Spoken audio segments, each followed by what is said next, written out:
Important area है आपकी general studies का, वो है आपका ऑप्शनल पेपर। आपके 2 ऑप्शनल पेपर हैं और दोनों ही आपकी डिसाइड करते हैं कि आप रैंक में इवन लिस्ट में आने वाले हैं या नहीं आने वाले। तो जब मैं फर्स्ट टाइम अपना लास्ट ईयर अटेम्प्ट दिया था तो उसमें इंटरव्यू स्टेज तक तो मैं पहुंच सका, लेकिन क्योंकि मेरा ऑप्शनल पेपर खराब हो गया था, तो क्योंकि मेरी तबीयत खराब थी तो उस बीच में मैं ऑप्शनल पेपर जब कंप्लीट नहीं कर पाया तो मैंने ऑलमोस्ट 100 मार्क्स का पेपर ब्लैंक छोड़ दिया हिस्ट्री में। उसके बाद मेरे ओनली 211 नंबर आए। वही डिसाइडिंग फैक्टर था कि मैं उस बार लिस्ट में नाम नहीं था, क्योंकि मेरे जीएस में ओवरऑल गुड मार्क्स थे। तो वो डिसाइड करता है कि आपका ऑप्शनल किस तरह से होना चाहिए। अगर आप ऑप्शनल अच्छा कर लेते हैं तो आप लिस्ट में तो आएंगे ही आएंगे, साथ में रैंक भी आपकी अच्छी हो। जब मेरा एमए शुरू हुआ था तो मैंने सर की कोचिंग ज्वाइन की थी, और सबसे बड़ा एक मिथ ये भी है कि क्योंकि मैं इंग्लिश मीडियम से तैयारी कर रहा था तो और भी कोचिंग्स हैं जो इंग्लिश मीडियम से हिस्ट्री की कराती हैं। मानना लोगों का ये था कि सर का जो है वो हिंदी मीडियम में ज्यादा अच्छा रहेगा, लेकिन इंग्लिश मीडियम में सर का नहीं है और टीचर्स जो है उनका है। बट जब मैंने सर की, क्योंकि मेरे फ्रेंड्स जो हैं वो काफी हिंदी मीडियम से आते हैं, वो सर का कोर्स कर रहे थे, तो मेरी उनसे बात हुई कि किस तरह से सर की अप्रोच है और मुझे कहाँ से ऑप्शनल करना चाहिए। तो उन्होंने बताया कि काम करो, तुम क्लासेस देख लो। सर की कुछ क्लासेस यूट्यूब पर भी हैं जो कि सर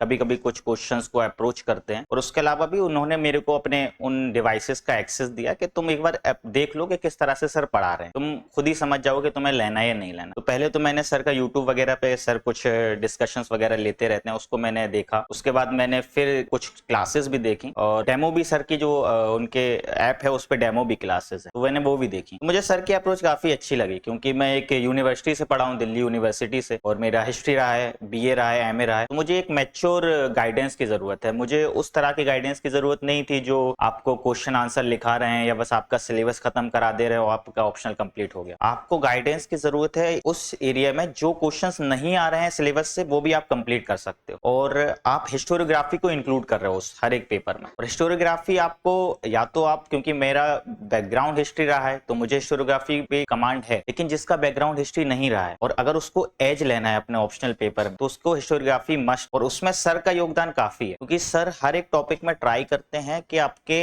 हर एक हिस्टोरियंस का उसमें व्यू पॉइंट लिख सकें आप। तो सर का वो मुझे कोर्स काफी अच्छा लगा।